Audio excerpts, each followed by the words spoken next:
À l'occasion du 150e anniversaire de l'exposition impressionniste de 1874, on a cherché des éléments. Elle s'est tenue dans l'atelier de Nadar, mais l'atelier de Nadar avait été détruit en 1989 et il n'y avait aucune photo de l'accrochage des tableaux.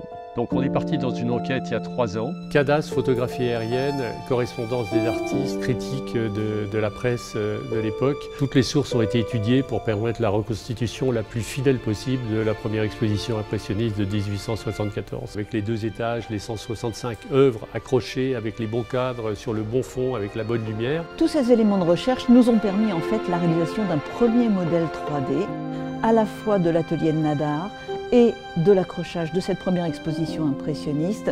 Et c'est ce modèle 3D de base qui nous a servi de référence pour la construction de notre histoire en réalité virtuelle. Le musée d'Orsay célèbre les 150 ans de l'impressionnisme, une grande fête que le musée a voulu à la fois nationale et à rayonnement international.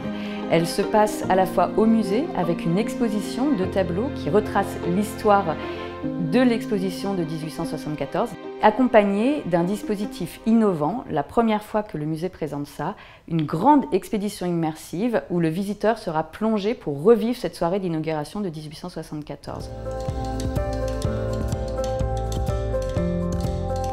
C'est une première mondiale, il n'y avait aucune image de cette exposition, maintenant elle existe.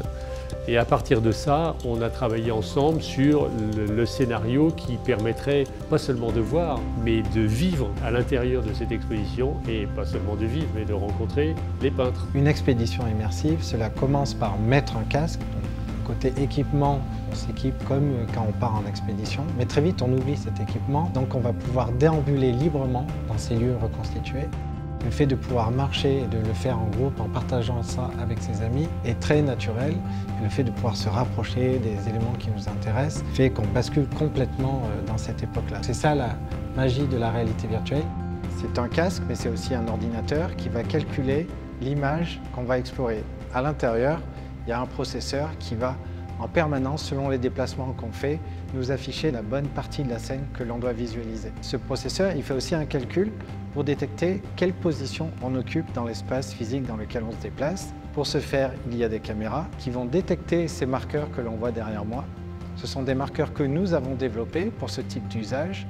Chaque motif est unique, ce qui permet au casque de savoir qu'il est dans ce coin, par exemple, ou dans une autre zone de la pièce, très précisément. On représente aussi les autres personnes comme des avatars un peu plus fantomatiques pour éviter de rentrer dedans. Notre technologie, ce qu'elle permet, c'est de masquer les autres visiteurs quand ils sont trop loin, quand on n'a pas besoin de les voir, ce qui fait qu'on a une notion d'intimité, une sensation d'avoir une visite un peu VIP avec juste les personnes de notre groupe.